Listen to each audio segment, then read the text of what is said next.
तो मैंने एक ग्रंथ खरीदा, अपने घर वाले को ग्रंथ के भीतर एक चिट्ठी लिख के रख दिया, और वो ग्रंथ मैंने ऐसे समेत दिया कि घर वाले को कम से कम 10 घंटे बाद मिले।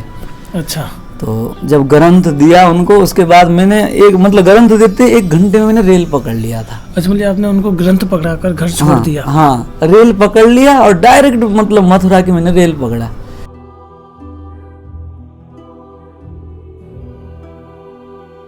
तो सभी भक्तों को राधे राधे, जय जय श्री राधे।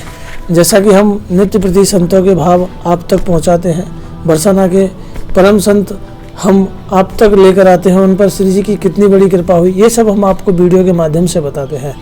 उसी तरह संतों की सीरीज में आज हम ऐसे परम संत के पास में आए हैं जो कि कहें तो बहुत कम आयु में अपना घर छोड़कर यहाँ बरसाना धाम आ गए।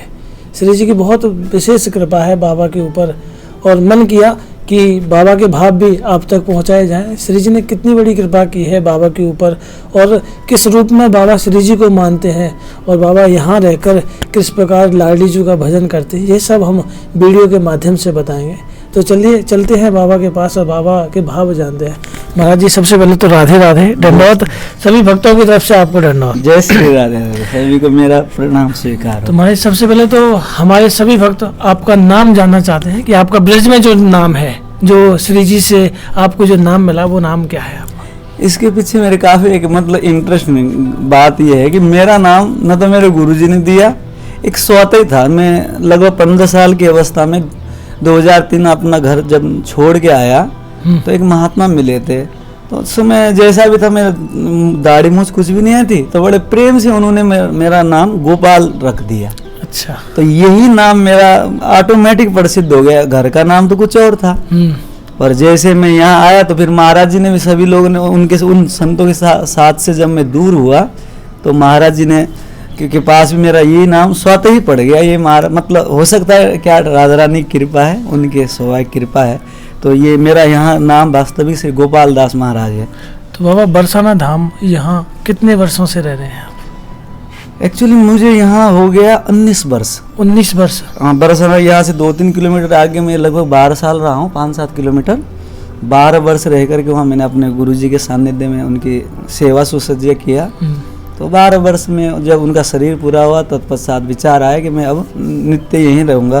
तो अभी लगभग मुझे 19 साल हो गए। कुल मिलाकर 19 वर्षों से आप यहाँ रह रहे हैं। जी। तो बाबा, जो आपका बरसाना, जो श्री जी की कृपा किस तरह से हुई, यहाँ आने का क्या कारण था? क्या कृपा कहें या फिर कोई श्री जी का चमत्कार था, या फिर आपको गुरु जी का पालन था? क्या था जो बरसाना, श्री जी हर किसी को नहीं बुलाती, हर कोई तरसता है बरसाना आने के लिए। आपसे कहा जाए तो मेरा शरीर नेपाल का है। अच्छा। और हमने जहाँ जन्म लिया वहाँ बिल्कुल आध्यात्मिक, बिल्कुल इसका उल्टा है नास्तिकवाद। अगर वहाँ कोई महात्माओं का नाम भी सुनते तो मतलब, या घर से कोई होता है तो पूरा घर में उनकी बेइज्जती मानते, और जिनके पास कुछ भी नहीं होता, खाने पीने को जो घर से बिल्कुल कंगाल हो गए, वो ऐसे लोग महात्मा होते, ऐसा वहाँ की धारणा है। और जीवन में हमने कभी ये सोचा भी नहीं था कि हम महात्मा बनेंगे और महात्मा के इस जीवन में आएंगे। एकाएक अचानक जो है मेरे जीवन में परिवर्तन तब हुआ जब मेरे अंदर स्वतः ही 3 सवाल उत्पन्न हुए कि मैं कौन हूँ। अच्छा। और ये जन्म लेना और मरना क्या है। अच्छा। और फिर जिसे हम चाहते हैं ये मर क्यों जाते हैं। ये 3 सवाल ने मुझे जो है इतना खलबली में 3 महीना तो सोचता रहा कि आखिर कहाँ मुझे जवाब मिलेगा। रात दिन बेचैन, जिस प्रकार से किसी को धन की आवश्यकता होती है तो धन के पीछे बावड़ा होता है, तो मुझे नींद और चैन दोनों नहीं आती थी उस अवस्था में।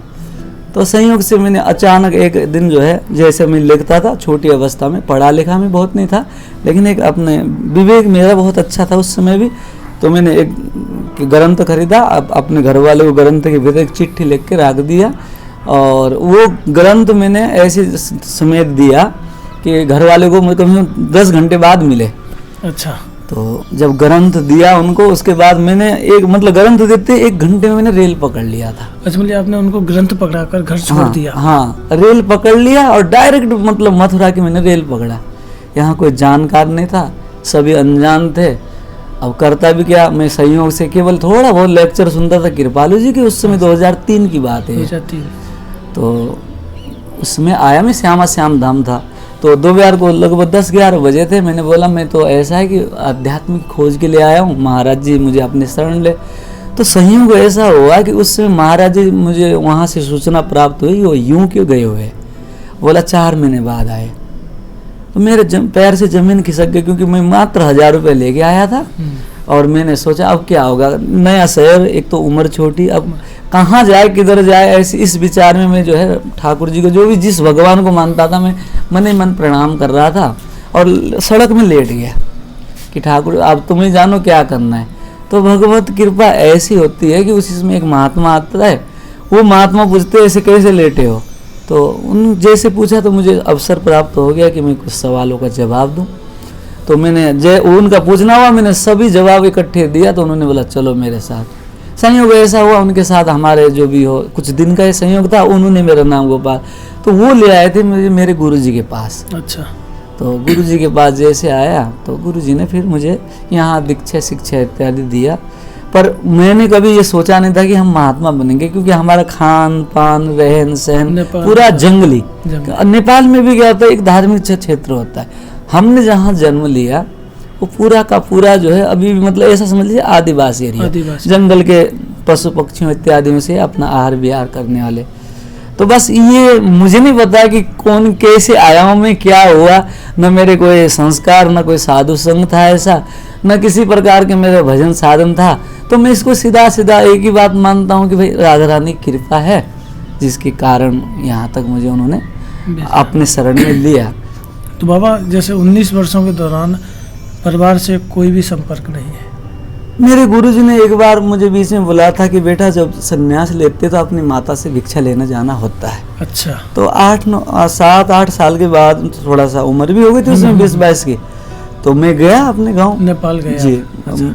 तो भिक्षा लाना था, जो भी झोली होती है, बोला अब तुमने वैराग्य धारण। अच्छा, मतलब बाबा ये मुझे एक सवाल सा आया कि जब कोई वैराग्य लेता है तो जैसे गुरुजी ने बताया कि माँ से दीक्षा लेना जरूरी होता है, भिक्षा लेना जरूरी होता है। ये परंपरा है, मतलब साधुओं में परंपरा है कि भाई आप अपने घर के माता से भी मतलब कम से ये स्वीकृति हो जाती है कि भाई अब जो है तुमने संसारी जीवन वास्तव में त्याग दिया, भिक्षा लेने का मतलब ये होता है, क्योंकि वहाँ से भी स्वीकृति प्राप्त हो जाती है। ये परंपरा है हमारे संप्रदाय में। जैसे महाराज जी मैं थोड़ा सा समझ लूँगा, जैसे हमारे यहाँ जब जनेऊ जब होता है, जब गुरु दक्षिणा लेते हैं, तब हम जैसे भिक्षा लेते हैं अपने माता से, अपने भाई बहनों से, उसी तरह मतलब ऐसा आपके गुरुजी का आदेश था कि अपने घर से अपनी माँ से भिक्षा लेकर वैरागी जीवन में। जनेऊ से तो ब्रह्मचारी जीवन में प्रवेश करता है। अच्छा। वैरागी जीवन में क्या होता है, माता से और आपके जितने परिवारजन से है परिपूर्णता से उनको ये पता चल जाए कि अब ना आपका संबंध रहा ना हमारा संबंध रहा, अब हम सामाजिक हो गए, हम हर किसी के है। इस कारण से मतलब वहाँ भिक्षा लेने के बाद कन्फर्म हो जाता है कि अब हमारा ये संन्यास जीवन है, इसमें अब कोई और ऑप्शन नहीं है और किसी प्रकार का विकल्प नहीं है। ये परंपरा है, हमारे गुरुजी का कहना था और हमने इसको बखूबी निभाया है। तो अब 8 वर्ष बाद जब अपनी माँ के पास में गए तो माँ ने डांटा, कुछ कहा कि कैसे ये सब कुछ नहीं था, ये सब क्यों हो गया, कुछ चर्चा हुई?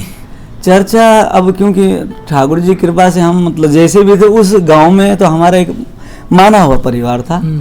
तो मैंने जैसे आपको बताया कि हमारे उधर इस चीज को बड़ा बुरा मानते हैं। जैसे और हमारे गांव से अभी तक का रिकॉर्ड कोई महात्मा मतलब हुआ नहीं। हाँ, वहाँ से उस क्षेत्र में होंगे लेकिन यहाँ तो आए नहीं, ब्रज में उस क्षेत्र में है नहीं, मतलब है भी तो ऐसे जो मतलब अलग प्रकार के होते हैं, वहाँ की परिभाषा।